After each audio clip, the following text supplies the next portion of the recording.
ஒரு கஜேந்திரன் அப்படிங்கிற பலஸ்தாலியான யானை இருந்துச்சுங்க. யானையோட மனசுல நான் தான் பெரிய வீரன் அப்படிங்கிற ஒரு ஆணவம் இருந்துச்சு.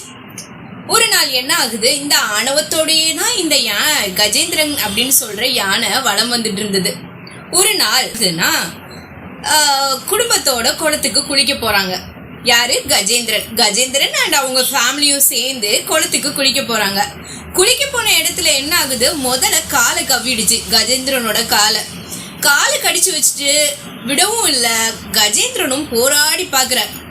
கஜேந்திரனுக்கு மனசுல பலசாலி அப்படிங்கிற ஆணவம் ஆல்ரெடி இருந்துச்சுல. அந்த டைம்ல என்ன ஆகுது, எப்படி முதலிட்ட இருந்து தப்பிச்சிடலாம் அப்படிங்கிற ஒரு மைண்ட் செட் தான். ரொம்பவே போராடி பாக்குது. வேலைக்கே ஆகல. கொஞ்ச நேரம் ஆச்சுது. அந்த ஆணவம் கொஞ்சம் கொஞ்சமா அழியுது. தான் தான் தைரியசாலி, தான் தான் பலசாலி, என்ன இங்க யாரும் எதுவுமே பண்ணிக்க முடியாது அப்படின்னு சொன்ன இடத்துல, ஐயோ இது என்னடா இவ்வளோ நேரமும் நான் போராடுறேன், இந்த முதலுக்கிட்ட இருந்து என்னால தப்பிக்க முடியலையே அப்படிங்கிற ஒரு மைண்ட் செட் வந்துருச்சு.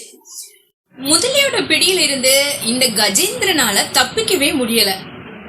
கஜேந்திரனும் போராடி போராடி டயர்ட் ஆயிடுறாரு. ஒரு டைம்ல என்னால இது முடியாது அப்படிங்கிற பட்சத்துல என்ன பண்றாருன்னா, இறைவனை கூப்பிடுறாரு.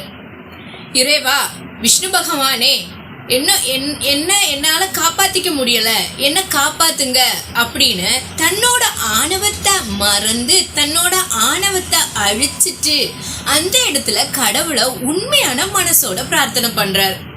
இந்த பிரார்த்தனையை கேட்ட விஷ்ணு பகவானும் உடனே வர்றாரு. ஓடோடி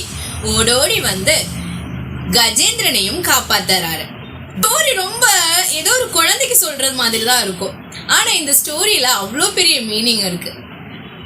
மனுஷனாக பிறக்கிற ஒவ்வொருத்தங்களும் கஷ்டம் வரும்போதானே நம்ம கடவுளை அதிக அளவுல பக்தியோட கும்பிடுறோம். இந்த கதையில இருந்து நம்ம என்ன கத்துக்கிறோம்னா, எந்த ஒரு மனிதன் தன்னோட ஆணவத்தை அழிச்சிட்டு தன்னோட ஹெட்வெயிட்டை எந்த இடத்துல அவன் அழிச்சிட்டு தன்னோட அகம்பாவத்தை எந்த இடத்துல அழிச்சிட்டு பகவானேன்னு சொல்லிட்டு நீதான் அப்படின்னு, நீ மட்டும்தான் எனக்கு அப்படின்னு சரணாகதி அடைகிறானோ அங்கேதான் இறைவன் நிற்கிறார். எந்த ஒரு கஷ்டம் வந்தாலும், கஷ்டம் வர்ற டைம்ல தானே நம்ம கூப்பிடுறோம்.